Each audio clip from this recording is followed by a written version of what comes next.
왕자로 태어난 몸인데 잘못되어 거지 신세가 된 사람이 있다. 그가 만약 본래의 신분을 알았다면 그는 왕자로서의 긍지를 가지고 왕자다운 인격을 갖추려고 했을 것이다.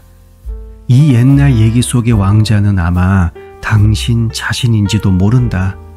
당신은 지금 자신의 가치를 스스로 하찮게 생각하고 있지만 사실은 지금의 몇 배나 혹은 몇십 배나 훌륭히 될 수 있는 사람인지도 모른다. 분발하여라. 분발하지 않고는 아무도 높이 될 수는 없다. 인생도 연극과 마찬가지로 연기가 얼마나 오래 지속되는가가 중요한 것이 아니라 연기가 얼마나 훌륭한가가 중요한 것이다. 육체의 죽음과 동시에 우리의 인생은 그치고 마는 것일까? 이 의문은 가장 중대한 것이다. 그러나 사람들은 이 문제에 대하여 그다지 깊이 생각하지 않는다.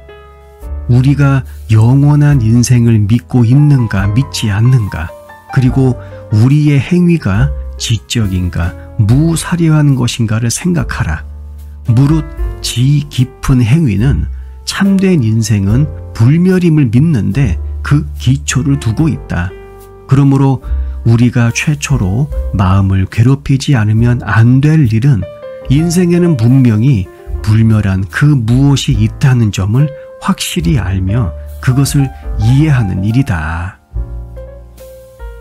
황금새 우는 소리는 아름답게 들리고 개구리 우는 소리는 시끄럽게 들린다. 아름답게 핀 꽃은 예쁘다 하고 잡초가 우거진 것은 뽑아버리는 것이 사람의 마음이다. 그러나 이러한 것은 다 사람의 마음이 정한 것일 뿐, 대자연의 눈으로 본다면 황금새의 울음이나 개구리 울음이나 모두가 소중한 생명의 노래다. 아름다운 꽃이나 잡초나 다 같이 생명이 있는 거룩한 모습이다. 만약 자신의 감정을 떠나 공평하게 하늘의 뜻을 받아들인다면 황금새의 울음이나 개구리의 울음이나 똑같이 아름답게 들릴 것이다. 사람은 이 진리를 깊이 따를수록 도량이 넓어지지만 자기 감정에 치우치게 되면 도량이 좁아지고 하늘의 이치를 깨닫지 못하게 된다. 우리가 만약 어떤 목표 없이 인생을 허송세월한다면 그 일생은 물론 단 하루라도 인생의 존귀한 것은 모르고 말 것이다. 인생이 무엇인가? 그것은 설명보다도 성실한 태도로 사는 사람에게는 저절로 감득되는 바가 있다.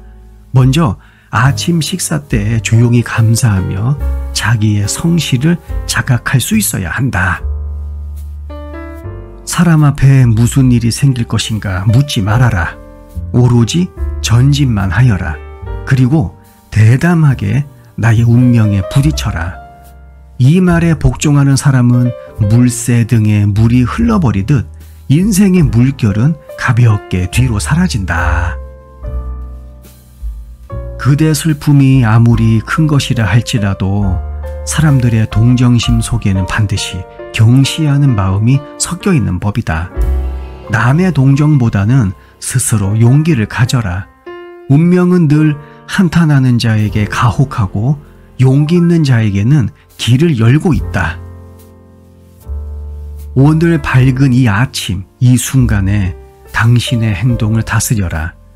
순간의 일이 당신의 먼 장래를 결정하는 것이다.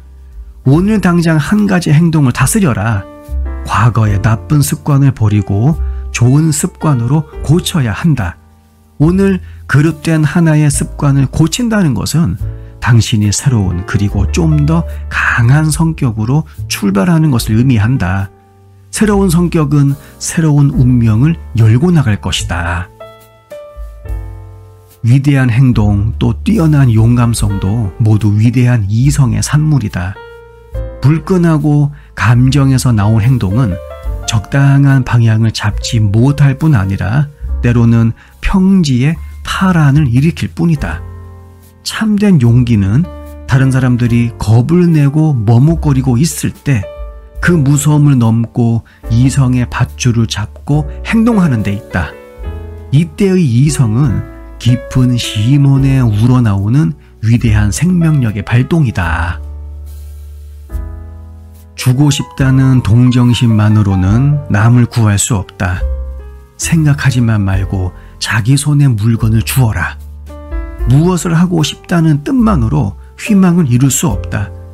실행하지 않으면 희망의 결과를 얻지 못한다. 사람은 뜻이 커야 하며 그것을 실행하는 마음은 치밀해야 한다. 또 남에게 대해서는 늘 원만한 인품을 가지되 행동은 의지를 굽히지 말고 꿋꿋이 나아가는 줏대가 있어야 한다. 큰 집일수록 잔손이 많이 가듯이 큰 일일수록 치밀한 두뇌의 활동이 필요하다. 물은 스스로를 굽히면서도 드디어 바다에 이르듯 평소의 자세는 부드럽게 가지면서 목표를 향하여 줄기차게 나갈 것이 중요하다. 배우는 길에 있어서는 이제 그만하고 끝을 맺을 데가 없다.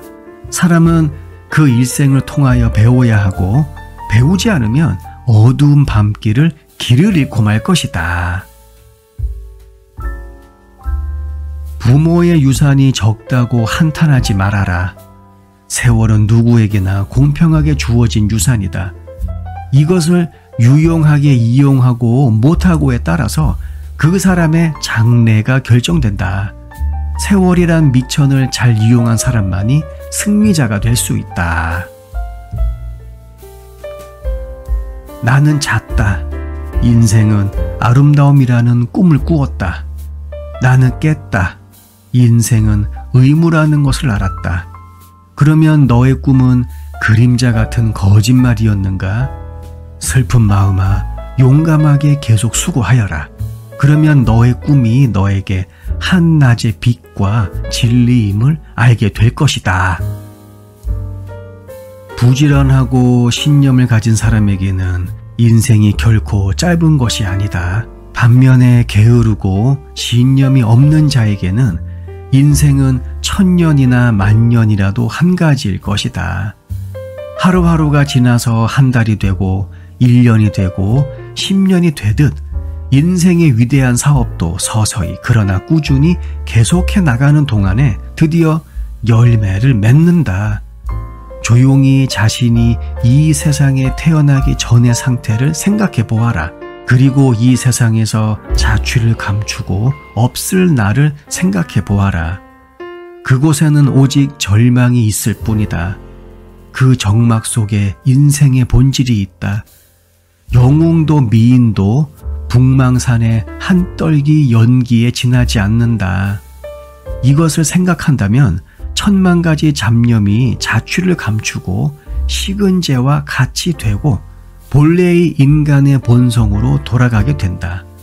이것이 만물을 초연히 바라볼 수 있는 경지다. 과거는 과거로서 묻어두어야 한다. 과거에 연연하고 그 불만과 슬픔으로 현실을 덮지 말아라. 이미 톱질이 끝난 톱밥을 다시 톱질할 수는 없다. 과거는 톱밥과 같은 것이다. 이미 끝난 일을 근심하고 슬퍼하는 것은 톱밥을 다시 톱질하는 것처럼 소용없는 짓이다. 사람은 앞으로 나아갈수록 점점 능력의 한계를 느끼기 쉽다. 이러한 고비에서 사람은 염세주의와 숙명론에 빠지기 쉬운 것인데, 그러나 능력의 한계를 느끼는 그 순간이야말로 그만큼 높은 목표에 접근하고 있다는 증거다.